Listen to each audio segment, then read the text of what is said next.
संदर्भामध्ये पोषण आहाराच्या संदर्भामध्ये आणि अंगणवाडी सेविकांच्या विविध प्रश्नांच्या संदर्भामध्ये आदरणीय सन्मान्य सदस्य चित्राताईंनी या ठिकाणी प्रश्न उपस्थित केला।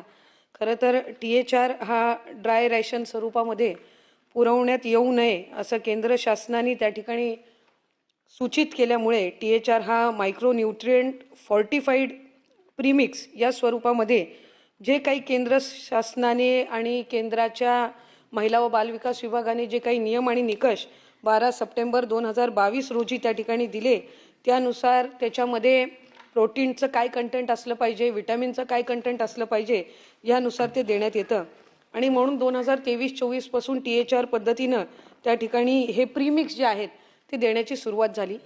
खरं तर त्या संदर्भामध्ये मधल्या कालावधीमध्ये आम्ही सगळ्यांनी सुद्धा आढावा घेतला आणि सन्मान्य चित्राताईंनी जसे प्रश्न उपस्थित केले तसे आणखीन काही सन्मान्य सदस्यांच्या सुद्धा त्या संदर्भातल्या सूचना आलेल्या आहेत। मी सुद्धा ज्या वेळेला अंगणवाड्यांना भेट दिली त्यावेळेला तिथल्याही अंगणवाडी सेविका आणि मदतनीस यांच्याकडून काही सूचना आल्या।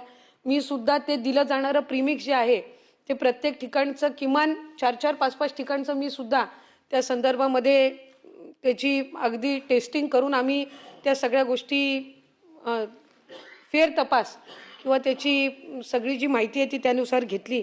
खरं तर त्याच्यामध्ये प्रीमिक्स हे केंद्राने नियम आणि अट घालून दिलेला असल्यामुळे त्याच्यामध्ये आम्ही बदल तर काही करू शकत नाही, पण आम्ही केंद्राला ही विनंती करतोय की जसं आधी ड्राय राशन दिलं जायचं तर त्या पद्धतीनं ड्राय राशन देण्याची ही जी मुभा आहे ती केंद्र शासनाने त्या ठिकाणी द्यावी।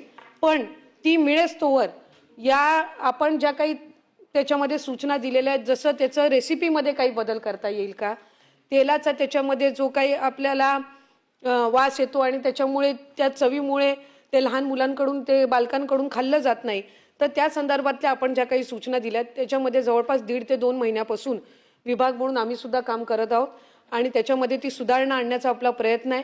त्याची कुठेही त्याचा जो न्यूट्रिएंट व्हॅल्यू आहे ही कमी न होता ते चविष्ट कसं झालं पाहिजे आणि त्याच्यामध्ये आपण म्हटल्याप्रमाणे साधारणपणे 2 महिन्याचा कालावधी असतो तर तो आणखीन कसा कमी करता येईल त्यासाठी आम्ही विभाग म्हणून त्या ठिकाणी प्रयत्नशील आहोत।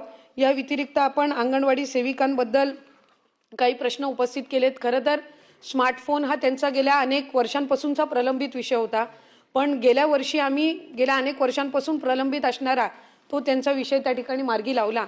पण 4G त्यांना उपलब्ध करून दिलेला आहे, त्याच्यामध्ये आणखीन काही अपग्रेड करता येईल का, तर त्या संदर्भामध्ये सुद्धा विभाग योग्य ती पावलं ही त्या ठिकाणी उचलतील।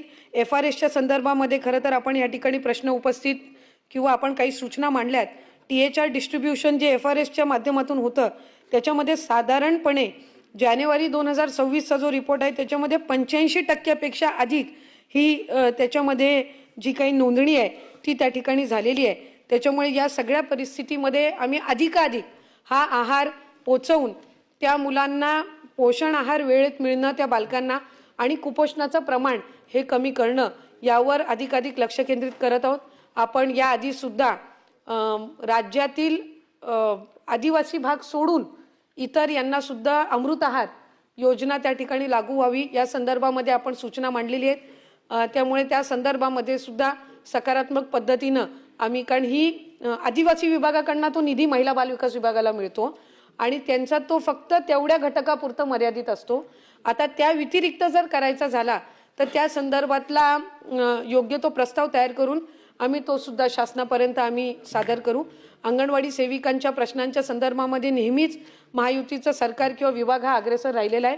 2 वेळा आपण ह्या कालावधीमध्ये अंगणवाडी सेविकांना मानधनची वाढ असेल, त्यांना आपण मोबाईलचा रिचार्ज उपलब्ध करून देतो, त्यांना आपण प्रोत्साहन भत्ता त्या ठिकाणी देतो आणि त्याचबरोबर त्यांना भाऊबीज सुद्धा दिवाळीच्या आधी ही आपण उपलब्ध करून देतो। हे याआधी या 2-3 वर्षाच्या आधी हे तितक्या नियमित पद्धतीनं नव्हतं जे आपण या संबंध कालावधीमध्ये सुरळीत केलेलं आहे। अंगणवाडी सेविकांची भरती, मदतनीसांची भरती ही सुद्धा जवळपास 90% अधिक ही आपल्या महिला व बालविकास विभागाची आहे। त्यांना ट्रेनिंग देणं असेल, नवीन एज्युकेशन पॉलिसीनुसार त्यांना ट्रेनिंग देणं असेल, या सगळ्या बाबी आपण करत आहोत।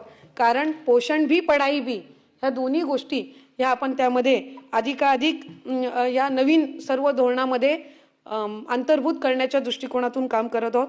याही पलीकडे ज्या आदरणीय चित्राताईंच्या सूचना असतील त्यानुसार त्या सूचना या अधिकाधिक आम्ही विभागामध्ये आणखीन काही त्याच्यामध्ये कामकाजामध्ये सुधारणा करण्याची असेल तर त्या संदर्भातली योग्य ती पावलं उचलू.